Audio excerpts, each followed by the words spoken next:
तो ये आप अभी लाइव देख रहे हो a moment for peace through the arts, Delphic games of the modern era, a powerful dialogue of arts and an encounter of cultures. हालांकि प्रेस वार्ता भी अंदर थोड़ी देर पहले दी गई। पहले तो हमारे साथ खास मेहमान हैं, संदीप जी हैं, मोहित मटू जी हैं, मिथुन राजनंद है। इनसे बातचीत भी करेंगे इस प्रेस वार्ता को लेकर भी, और ख़ास तौर पर जिस तरीके से बहुत देर से एक लंबा इंतज़ार फिल्म पॉलिसी को लेकर, क्या कुछ इनके जहन में है, किस तरीके से वो पॉलिसी को ये वेलकम करते हैं। संदीप जी, ये Delphic games of the modern era ये क्या है पूरा, क्योंकि यहाँ पर हम अंदर भी सुन रहे थे, क्या कुछ चीज़ें जो खास इसमें दर्शाई गई हैं?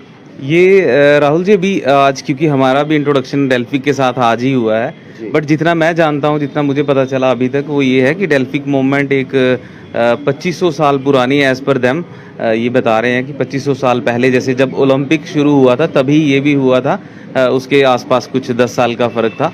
और बट बीच में ये एक्टिव कम था डेल्फिक, इसकी वजह से ये थोड़ा सा इतना हाईलाइटेड नहीं है। बट ये जर्मनी से शुरू हुआ था और पूरे वर्ल्ड में इसकी ब्रांचेस हैं, हर कंट्री में इनकी काउंसिल्स बनी हुई है। तो वैसे ही उसी तर्ज पर चलते हुए इंडिया में भी अब इनकी काउंसिल बनी है, और इंडिया में फिर उसके बाद स्टेट्स में, सभी स्टेट्स में बन रहे हैं। अभी तक 22 स्टेट्स में बना चुके हैं ये काउंसिल, जिसमें से एक, उन 22 में से एक JNK भी है, JNK UT। तो उसमें जो लोग इसमें हैं वो है मुश्ताक अली जी हैं श्रीनगर से, वो है इसको लीड कर रहे हैं। हमारे जम्मू से अशोक सिंह जी हैं, वो हैं। और भी जो लोकल टीम जो बनानी है वो अभी शायद ये बनाएंगे। और इसमें ये कहा जा रहा है कि डेल्फिक जो मूवमेंट जो है वो आर्टिस्ट और स्पोर्ट्स पर्सन जो होते हैं उनको बूस्ट करने के लिए है, उनको प्लेटफॉर्म प्रोवाइड करने के लिए। अब देखते हैं कि कितना प्लेटफॉर्म प्रोवाइड होता है। बिल्कुल। खैर आप से एक अहम बात जो कि आजकल चर्चाओं में है, पॉलिसी को लेके, मूवी पॉलिसी को लेके, फिल्म पॉलिसी को लेके, आपको लगता है जिस तरीके से एक शुरुआत ही कह लो, क्योंकि चलो कहीं से तो शुरुआत हुई, देर आए दुरुस्त आए, काफ़ी लंबा इंतज़ार था। यहाँ के आर्टिस्ट जो हैं, आपकी बात करूँ, आप as a director, as a artist बाहर बहुत काम कर चुके हो। मोहित जी की बात कर लूँ, मिथुन की अभी गुगली गुम है मूवी आई है, आपको लगता है कि कम से कम शुरुआत तो हुई, अब इसके बेनिफिट कितने हैं कितने नहीं? हालांकि सरकार ये कहती है कि जो भी टीम बाहर से आएगी उसको होटलों में ठहराया जाएगा, गवर्नमेंट होटल में, और 50% डिस्काउंट मिलेगा, सब्सिडी प्रोवाइड होगी। आपको लगता है कि ये एक इनिशिएटिव जो है लेफ्टिनेंट गवर्नर मनोज सिन्हा जी जो लगातार कहते आ रहे थे, शुरुआत तो हुई उसकी? मैं राहुल जी, ये बहुत अच्छा सवाल किया आपने, और ये बहुत अच्छी शुरुआत है। आप यकीन मानिए, अभी इनिशियल स्टेज पे तो हम कुछ कह नहीं सकते कि क्या होगा, बट हमारा दिल कहता है, क्योंकि हमें पॉजिटिव रहना चाहिए। और क्योंकि अगर एक गवर्नमेंट ने एक ऐसी पहल की है कि वो हमारे लिए अगर कुछ करना चाहते हैं, हमारे UT के लिए अगर कुछ करना चाहते हैं, एक नई शुरुआत करना चाहते हैं, तो हमें भी उसका वेलकम करना चाहिए, और हम वेलकम कर भी रहे हैं।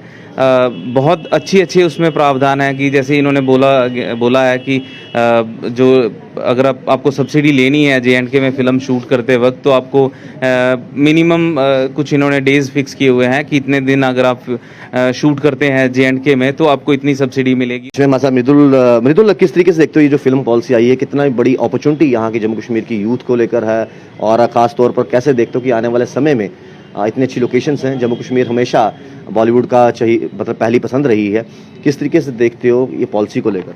देखो, ये बहुत पॉजिटिव न्यूज़ है। मैंने अभी पहले भी बताया कि अगर डेल्फिक काउंसिल का इंट्रोडक्शन हुआ, उसको इनॉग्रेट किया, और ये एक बहुत पॉजिटिव न्यूज़ है। उसके बाद ये अपॉर्चुनिटी के बाद ये फिल्म पॉलिसी का आना, और ये बहुत पॉजिटिव है। और इसको हम दूसरी तरह से ना देखते हुए अगर सिर्फ पॉजिटिव नोट पर देखें, तो बहुत ज़्यादा अपॉर्चुनिटीज़ हैं हमारे यूथ के लिए, हमारे जितने भी ऐसे कलाकार हैं जो जम्मू से बिलोंग करते हैं और जो इस चीज़ की तलाश में थे कि कोई ऐसी पॉलिसी आएगी जिसमें हम लोगों को प्रावधान मिलेगा। तो चाहे वो टेक्निकल क्रू हो, चाहे वो आर्टिस्ट हो, चाहे कोई भी ऐसा इंसान हो जो आर्ट के साथ संबंध रखता है और जो ऐसा ही कोई काम करना चाहता है, तो उसके लिए बहुत अपॉर्चुनिटीज़ हैं। बहुत अच्छी बात है। और इनफैक्ट उसमें बहुत ऐसे क्लॉजेज़ हैं, बहुत अच्छे ऐसे प्रावधान हैं जिसमें जब मोहित भाई ने बात की कि जो थिएटर, जो टॉकीज़ हैं हमारे, जो पुराने हो चुके हैं, जो इनएक्टिव हैं, उनको रिवाइवल मिलेगा, तो ये बहुत अच्छी बात है। और उनको रिवाइवल मिलने से हमारे पास फिल्म लगाने की और लोगों तक रीच आउट करने की पॉसिबिलिटीज़ होंगी, तो ये बहुत अच्छी बात है। बाकी तो ऑलमोस्ट सारे एस्पेक्ट्स तो हैं ही और कवर अप कर चुके हैं संदीप भाई और वो। तो मैं तो इसके लिए बहुत पॉजिटिव हूँ और बहुत खुश हूँ कि ऐसी पॉलिसी हमारे जेके यूटी दिमाग में में है। अभी भी ये चीज़ आती है कि देखिए जी, जम्मू कश्मीर में तो पॉलिसी आई है, लेकिन लगता ऐसा है कि ज़्यादा फोकस श्रीनगर पे किया जाएगा, जम्मू पे कम। बहुत से लोगों के माइंड में इस तरह की दुविधाएं हैं कि ये पॉलिसी तो आने वाली है, जम्मू कश्मीर में तो चलो इंडस्ट्री आएगी, यहाँ के युवाओं को जो है मौका मिलेगा फिल्म इंडस्ट्री में काम करने के लिए, यहाँ पर टूरिज्म बढ़ेगा, यहाँ पर बहुत सी चीज़ें पहले से बेहतर होंगी। लेकिन ये जो माइंड में डबल धारणा लेकर लोग जीते हैं कि देखिए हम रह जाएंगे पीछे, वो आगे निकल जाएंगे, उनके लिए क्या मैसेज रहेगा? देखिए, एक आर्टिस्टिक फील्ड है, इसमें अगर आप किसी को अपना कंपटीशन बना रहे हो तो ये सबसे बुरी बात है। आप अगर खुद के साथ कॉम्पीट कर रहे हो तो आपको ज़रूरत नहीं पड़ेगी इन चीज़ों को देखने की, इन सब बातों को सोचने की कि वो भी आगे निकल जाएंगे, हम पीछे रह जाएंगे। अगर आप अच्छा काम कर रहे हो या आपका क्राफ्ट में काम अच्छा है, हाथ अच्छा है, आपकी क्राफ्ट पे आपकी पकड़ है, तो फिर आपको, मुझे नहीं लगता कि कोई ऐसा प्लेटफॉर्म है जो आप तक नहीं पहुंचेगा। तो ये सोचना कि वो आगे निकल जाएगा या हम पीछे रह जाएंगे, इसकी बजाय आप ये सोचें कि ये पॉलिसी जो इंट्रोड्यूस हुई है इस पर अब हम काम कैसे करें, क्योंकि ये जम्मू में आ चुकी है। ठीक है, अगर कश्मीर को हम थोड़ा सा साइड पर रख के देखते हैं, जम्मू में आ चुकी है, स्पेशली जम्मू के ही लोगों की बात कर रहा हूँ। और मुझे नहीं लगता 90% of the people are very positive about the policies introduction. तो ये बहुत अच्छी बात है। अब मुझे नहीं लगता राहुल जी कि हम उसको उस तरीके से देखना चाहिए हम लोगों को। आपकी अभी रिसेंटली मूवी आई थी गुगली गुम है, हालांकि आपको लगता है कि डायरेक्टर के माइंड में जो एक पिक्चर को लेकर विजन होता है, उसको जो चीज़ चाहिए होती है उसी हिसाब से लोकेशन सेट्स होती हैं। गुगली गुम है की बात करें, हिमाचल में शूट हुई है। आपको लगता है कि कल को अगर डायरेक्टर कोई भी यहाँ पर आकर मूवी बनाता है, अगर उसको पत्नीटॉप में शूट चाहिए वो पत्नीटॉप ही करेगा बजाय श्रीनगर जाने की, तो आपको लगता है ये चीज़ें बड़ी मैटर करती हैं? ये मैटर करती हैं। इनफैक्ट जब आपके पास पॉलिसी है, आपके पास लोकेशंस हैं और लीगल लोकेशंस हैं, आप उस पर काम कर सकते हो, उसके ऊपर शूट कर सकते हो, तो फिर क्या होता है कि आपकी जो स्क्रिप्ट होती है आप उसको फ्रेम उस तरीके से करते हो, उसकी स्टोरी उस तरीके से बनाते हो जिससे आप उस लोकेशन को जस्टिफाई कर सको अपनी पिक्चर में। तो ये बहुत अच्छी बात है। और जहाँ तक खूबसूरती की बात है, तो खूबसूरत तो हमारा जम्मू हमेशा से ही था।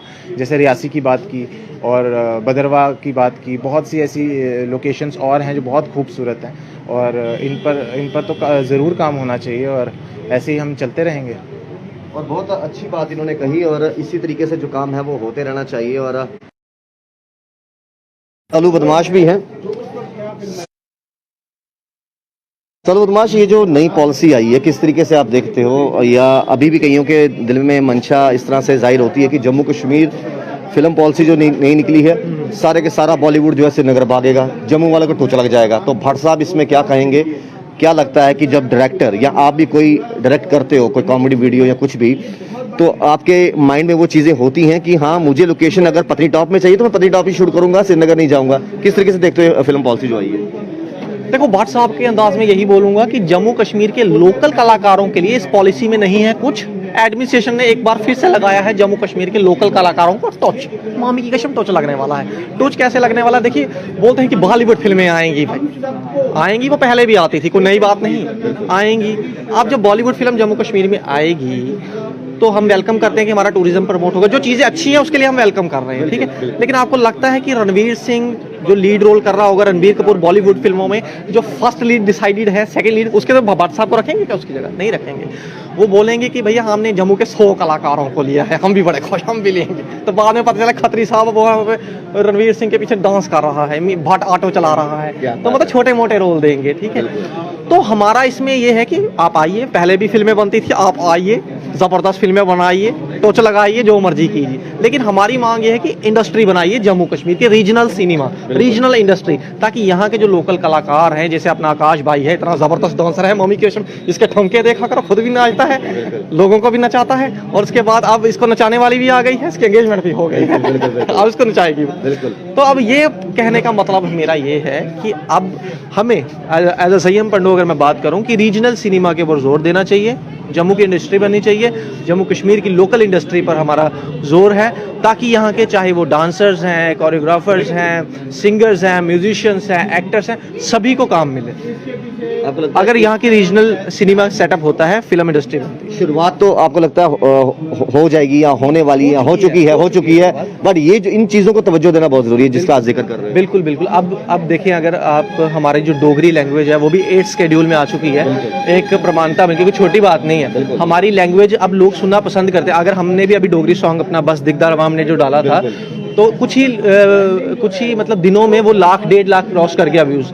इसका मतलब ये है कि लोग डोगरी में काम सुनना पसंद कर रहे हैं, यहाँ के कलाकारों का काम देखना पसंद कर रहे हैं। लोग चाहते हैं कि डोगरी में काम हो, मतलब रीजनल लैंग्वेजेस में काम हो। जब लोग चाहते हैं तो फिर इसका मतलब एडमिनिस्ट्रेशन को भी सुनना चाहिए। और मैं बोलता हूँ कि एक फिल्म फाइनेंस कॉरपोरेशन बननी चाहिए जो कि सभी आर्टिस्ट को फाइनेंस करे, जो भी वो प्रोजेक्ट लेकर आते हैं। जैसे अगर हमने कोई प्रोजेक्ट बनाया, अगर हम डोगरी सॉन्ग लेकर आते हैं, हम गवर्नमेंट के सामने वो रखें, वो फाइनेंस कॉरपोरेशन जो है वो सबको फाइनेंस करे। क्योंकि अभी जितने भी प्रोजेक्ट्स हम लोग बना रहे हैं डोगरी में, जितनी मूवीज़ बन रही हैं या डोगरी में सॉन्ग्स बन रहे हैं, वो सब अपने पैसे, पॉकेट से पैसे निकाल। आपको लगता है कि आज से 15-20 साल पीछे चले जाएं, पंजाब इंडस्ट्री की बात करें तो पंजाब इंडस्ट्री की भी देखा जाए तो बॉलीवुड में इतना डंका नहीं बजता था, एक दूसरे को सपोर्ट रही।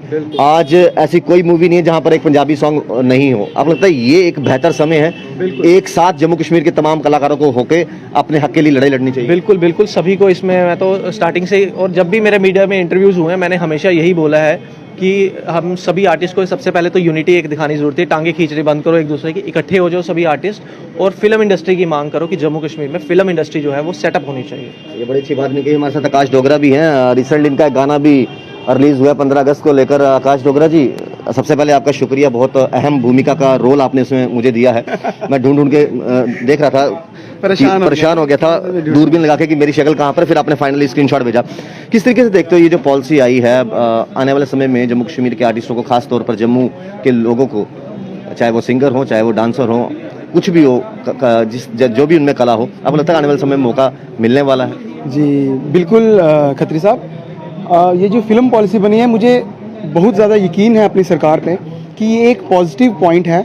एक हमारे जो आर्टिस्ट हैं उनके लिए एक वेलकम स्टेप है सरकार की तरफ से। शुरुआत तो हुई है एक किस्म की, क्योंकि बिकॉज जितने भी आप देखते हैं बाकी जितनी भी स्टेट्स हैं उसमें ऑलरेडी फिल्म पॉलिसी इंट्रोड्यूस्ड है, और उसी वजह से जो लोकल टैलेंट है उसको बहुत ज़्यादा बढ़ावा मिलता है। इवन कि आप अगर मुंबई की बात करें तो मुंबई में भी एक जो रीजनल वहाँ का जो टीवी है, जो रीजनल कलाकार हैं वो बहुत सारा काम कर रहे हैं, बहुत सारी मराठी मूवीज़ बनाते हैं, बहुत सारा उनका काम चल रहा है। और अब ये जो फिल्म पॉलिसी जो इंट्रोड्यूस हुई है उसके तहत हमारे जम्मू के जो रीजनल कलाकार हैं, डोगरी कलाकार हैं, कश्मीरी कलाकार हैं, या अन्य जो भी हमारी लैंग्वेजेस हैं, पहाड़ी लैंग्वेजेस हैं, उसके लिए बहुत ज़्यादा एक स्कोप मिल जाएगा। और यस, सरकार ने जो इसका फर्स्ट जो गाइडलाइंस का जो पैम्फलेट निकाला है उसमें हर एक लोकेशन जो है पर्टिकुलरली डिफाइंड है। उसमें चाहे वो कश्मीर की बात करें चाहे जम्मू की बात करें, जितने भी हमारे पिकनिक स्पॉट्स हैं, जो भी अच्छी अच्छी लोकेशंस हैं, उनका जिक्र किया गया है। और आई एम श्योर कि मुंबई वाले ज़रूर उसको कंसीडर करेंगे और सिर्फ कश्मीर को ही वैल्यू नहीं देंगे, जबकि हमारे जम्मू को भी वैल्यू देंगे इक्वली। और आप देख भी रहे हैं कि फिल्म पॉलिसी से पहले भी हमारे जम्मू में बहुत सारा बॉलीवुड जो है रुख कर रहा था। जैसे कितनी सारी हमारी वेब सीरीज़ हैं, महारानी वेब सीरीज़ हमारे जम्मू में शूट हुई है ना। नो फादर्स इन कश्मीर जो है वो जम्मू में हमारी शूट हुई है, भद्रवा में शूट हुई है। तो बहुत सारे हमारे जो ऑलरेडी फिल्म पॉलिसी से पहले भी जो बॉलीवुड है जम्मू का रुख कर रहा है। और आई एम डैम श्योर कि इस पॉलिसी के बाद अब तो ज़्यादा ही हमारे लिए स्कोप खुल चुका है। शुक्रिया आपके लिए। तो ये हमने जम्मू कश्मीर के आर्टिस्टों से बात की और उनका कहना है कि चलो ठीक है, देर आए दुरुस्त है, लेकिन शुरुआत तो एक हुई है। तो जाहिर सी बात है आने वाले समय में यहाँ की जो नौजवान पीढ़ी है उसको ज़्यादा से ज़्यादा मौके भी मिलेंगे, और जो इतने सालों से मेहनत कर रहे हैं कि जम्मू कश्मीर में एक फिल्म पॉलिसी बने, अब वो बनकर तैयार हो चुकी है। आने वाले दिनों में हम देखेंगे कि बॉलीवुड में जम्मू कश्मीर की लोकेशन से एक बार दोबारा से नजर आएंगी। जम्मू कश्मीर का टैलेंट जो है एक बार दोबारा अपना नाम जो है दुनिया भर में रोशन करेगा। देखते रहिए।